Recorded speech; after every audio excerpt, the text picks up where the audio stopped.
We have lots of choices to make about our diet. Add to that doing the right thing when it comes to treating a chronic disease, or fighting a virus, or losing weight, and suddenly our nutrition choices can seem almost overwhelming. Well, I'm here to help. Welcome to the Nutrition Facts podcast. I'm your host, Dr. Michael Greger.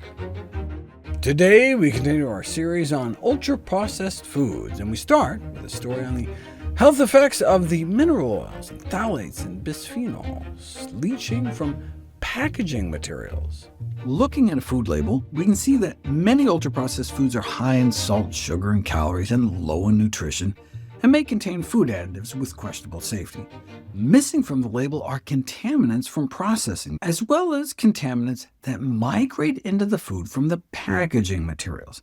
Bisphenols like BPA, plastics compounds like phthalates and microplastics, as well as mineral oils.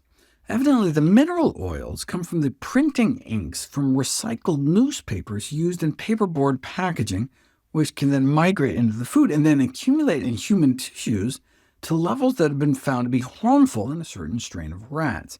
But the relevance to humans has been questioned, since apparently we can't even extrapolate the results from that strain of rats to another strain of rats. Plastic materials that contact our food may contain thousands of different molecules, in which more than 300 have been considered as potentially risky, including phthalates, which along with bisphenols may have hormone-modulating effects, have people switch from packaged foods to fresh foods for even just a few days, and evidence of exposure to the measured bisphenols and phthalates based on urine samples drops significantly. The packaging is certainly not limited to ultra-processed foods. If we look at the association between the consumption of ultra-processed foods and how many phthalates and bisphenols are flowing through our system, researchers found higher levels of 4-phthalates and BPF associated with higher consumption of ultra-processed foods, but there was a lack of association with the most common ones, DHP and BPA, and an inverse association for BPS, meaning the more ultra-processed one's diet, the lower the exposure. This makes sense, since in the food supply BPS has only been found in meat, most of which is considered minimally processed, with 2 exceptions. Basically, with BPA, which is used to line cans, only about half these products are ultra-processed compared to moderately processed. In terms of phthalates in our diet, the highest levels of DHP per serving were found in poultry. So if we look at dietary intake and phthalate body burden, DHP levels were associated with the consumption of poultry, presumably most of which was minimally processed. That helps explain why eating vegetarian for a few days can also lead to significant decreases in phthalate exposure, though presumably they also cut down on ultra-processed foods during that time. Although phthalates are best known as hormone disruptors with potential testicular toxicity, ovarian toxicity, and endometriosis, there's also concern about kidney toxicity, nerve damage, liver damage, and heart damage. Exposure to BPA, the best studied bisphenol, is associated with congenital abnormalities, diabetes, polycystic ovary syndrome, obesity, and cardiovascular disease. At first, we didn't think the migration of BPA into foods was high enough to exceed safety levels, but then, oopsie, we realized there is significant evidence of potential harm from levels of BPAs in food well below current regulations, and well below levels consumers have been regularly exposed to. Yet, we continue to produce millions of tons of this stuff, so it's no surprise that nearly 90% of us have trace levels of the stuff flowing through us on a day-to-day basis. But it depends on what we eat. Randomized people eat a serving of canned soup every day for 5 days and see 1,000% rise in BPA levels compared to eating soup every day made from fresh ingredients. In this case, the soup was ultra-processed, but it's more about what the cans were lined with. Here's a non-exhaustive list of brands that do not use BPA in their canned goods.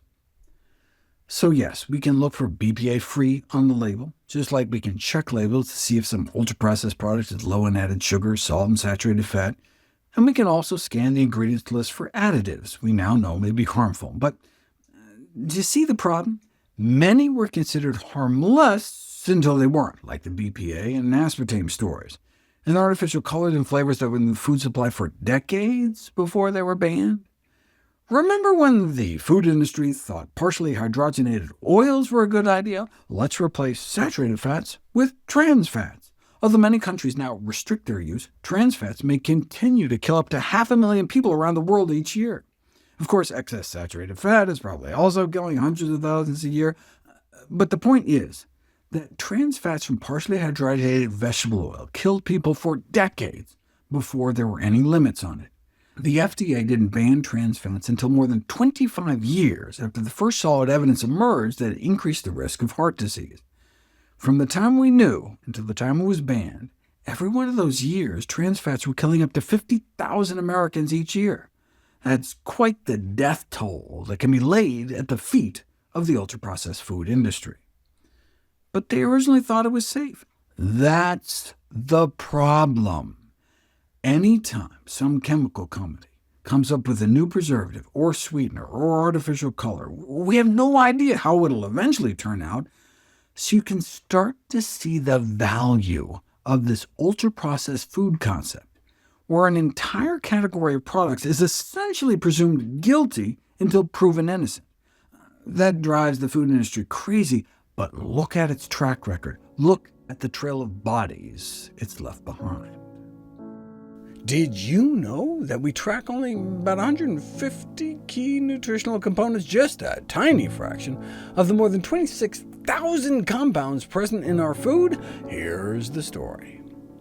Ultra-processed foods don't only negatively impact nutritional status through a relative lack of micronutrients like essential vitamins and minerals, but also by lacking phytonutrients, the thousands of plant nutrients that aren't listed on the ingredients labels that may benefit our health. For instance, polyphenols. They aren't technically essential in that they aren't necessary for life, but they may be necessary for a long life, so they're considered lifespan essentials. Our primary understanding of how diet affects health is limited to the 150 key nutritional components that are tracked and cataloged in nutritional databases, but these represent only a tiny fraction of the more than 26,000 distinct, definable compounds present in our food, many of which have documented effects on health, but remain unquantified in a systemic fashion across different individual foods. There are 8,000 kinds of polyphenols alone. When brown rice started to be polished into white rice, people started to die en masse from a nutrient deficiency disease. Beriberi became one of the most common diseases in Asia because the germ and the bran that got removed from the rice were where the B vitamin thiamine was. So Miller started fortifying the polished white rice by adding back the thiamine that had been removed. But what about all the other phytonutrients that are lost? And that's just going from brown rice to white, which is considered a moderate level of processing. Think how much is lost when rice is turned into an ultra-processed product like brown rice syrup, or if you take a whole soybean and end up with just soy lecithin for that matter. The outdated view of nutrition and public health is we just have to tick off all the basic boxes to prevent deficiencies. That allows food manufacturers to boast that their marshmallows aren't just brighter, but fortified with not 1, not 2, but 9 essential vitamins and minerals, so eat up, kids. Oh, and now 33% healthier, up to 12 vitamins and minerals.